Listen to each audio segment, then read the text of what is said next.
સુરેન્દ્રનગર જિલ્લાના ધાંગધ્રાના આજુબાજુના ગામડાઓમાં ભારે વરસાદના કારણે ખેતરોમાં પાણી ભરાઈ જતા પાકને ઘણું નુકસાન થયેલ છે। ધાંગધ્રામાં કેટલાક ગામડાઓ હરિપુર, ઈસદરા, જૂના ઘનશ્યામપુર, કંકાવટી, જસમતપુર આવા અનેક ખેતરોમાં પાણી ભરાયા હતા। ભારતીય કિસાન સંઘની રાષ્ટ્રીય ટીમની પ્રેસ કોન્ફરન્સ વરસાદથી પાક નુકસાન મુદ્દે સરકાર સમક્ષ મજબૂત રજૂઆત। ધાંગધ્રાના સર્કિટ હાઉસ ખાતે ભારતીય કિસાન સંઘની રાષ્ટ્રીય ટીમ દ્વારા પ્રેસ કોન્ફરન્સ યોજાઈ હતી। ટીમે અગાઉ વરસાદથી અસરગ્રસ્ત ગામોની મુલાકાત લઈને ખેતીની જમીન, પાક, બાગાયતી પાકો તેમજ બંધપાળાને થયેલા નુકસાનનું સ્થળ નિરીક્ષણ કર્યું હતું। આ પ્રેસ કોન્ફરન્સ દરમિયાન આગેવાનોએ જણાવ્યું હતું કે ખેડૂતોને થયેલા નુકસાન અંગેનો વિગતવાર અહેવાલ જિલ્લા અને રાજ્ય સરકાર સમક્ષ રજૂ કરવામાં આવશે, જેથી અસરગ્રસ્ત ખેડૂતોને યોગ્ય વળતર અને તાત્કાલિક રાહત મળી શકે। રિપોર્ટર ક્રાઇમ ન્યૂઝ મહેશ સોની, ધાંગધ્રા। આર.કે. પટેલ, પ્રદેશ મહામંત્રી, ભારતીય કિસાન સંઘ। વધુ વરસાદ આવવાના કારણે અલ નીનોની અસરના કારણે પણ ક્યાંક વધુ વરસાદ થયો છે। વધુ વરસાદના કારણે ખેડૂતોને ખૂબ મોટા પ્રમાણની અંદર નુકસાન થયું છે। ત્યારે પ્રદેશ દ્વારા મારા સાથી ઉપાધ્યક્ષ શામળભાઈ ચૌધરી, અમૃતભાઈ પટેલ, જિલ્લા પ્રમુખ લક્ષ્મણભાઈ, યુઆઈએમ પ્રમુખ હિરેનભાઈ જાદવ, પ્રવીણભાઈની સાથે સુરેન્દ્રનગર જિલ્લાના વિવિધ ગામોની અંદર મુલાકાત કરવાનો થયું। વરસાદના કારણે નુકસાન છે। કપાસ, મગફળી વગેરે પાકોની અંદર ખૂબ મોટા પ્રમાણમાં નુકસાન છે। સાથે સાથે દાડમની અંદર પણ નુકસાન છે, બાગાયતી પાકોની અંદર પણ નુકસાન છે। નુકસાનીનું કારણ એક વધુ વરસાદની સાથે સાથે માનવ સર્જિત કેટલીક બાબતો પણ ધ્યાને આવી છે। રોડની બંને બાજુ જે પાણીના નિકાલની વ્યવસ્થાઓ હતી, ત્યાં કેટલીક કંપનીઓ દ્વારા પાણીના નિકાલની વ્યવસ્થાની સાંકળાશના કારણે પાણી એના રસ્તા બદલ્યા છે। પાણીના રસ્તા બદલવાના કારણે કેટલીક ફેક્ટરીઓની દિવાલો પણ તૂટેલી ધ્યાને આવી છે।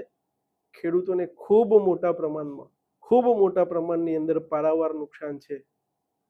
રોડની બંને બાજુ અમદાવાદથી આવતા કેટલાય ખેતરોમાં હજુ પાણી નથી સુકાયા, કેટલાય ખેતરોની અંદર પાણી છે। સાથે સાથે ખેતરોનું ધોવાણોનું ખૂબ મોટું નુકસાન પણ દેખાઈ રહ્યું છે।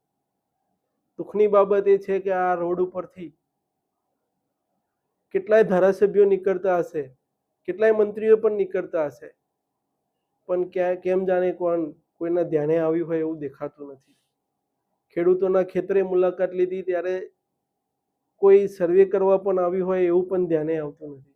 ખેતરમાંથી પાણી ઓસળ્યા છે।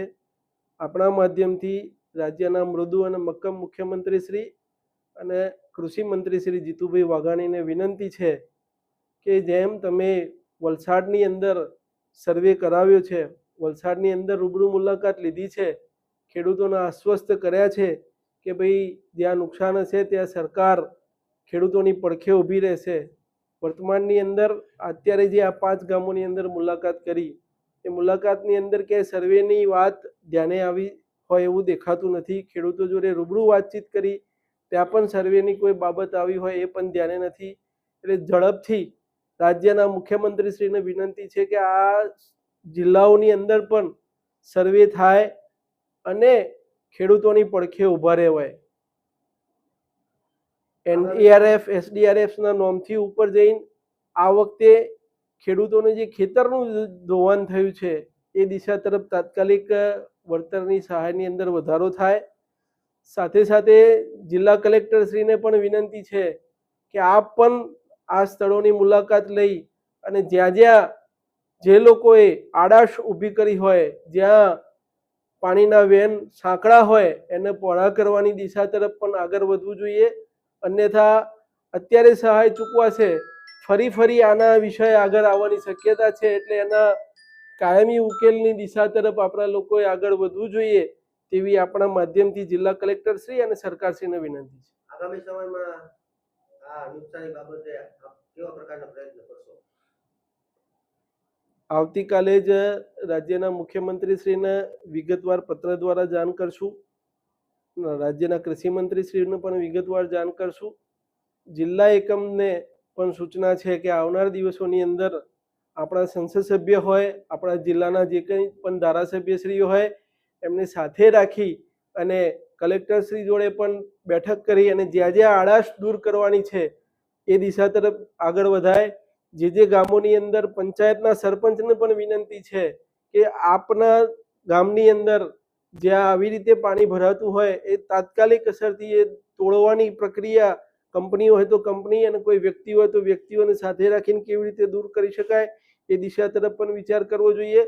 જો આનું કંઈ પરિણામ નહીં આવે તો જિલ્લા એકમ આ બાબતે કોઈના કોઈ કાર્યક્રમ ખેડૂતોના હિતમાં આપશે. આપણી સાથે કેટલા ખેડૂતો જોડાયેલા હતા? જ્યાં જ્યાં અમે ગયા છીએ ત્યાં ગામના લોકો એકત્રિત થતા હતા અને ગામના લોકોએ ખૂબ રજૂઆત કરી છે કે ભાઈ સહાય પેકેજ તો થશે પણ આનું કાયમી સોલ્યુશન, પાણી ના ભરાય અથવા વધુ પાણી આવે તો એના નિકાલની વ્યવસ્થા કેવી રીતે સઘન રીતે કરી શકાય એ દિશા તરફ વિચારવું જોઈએ, એવી ખેડૂતોની માગણી હતી.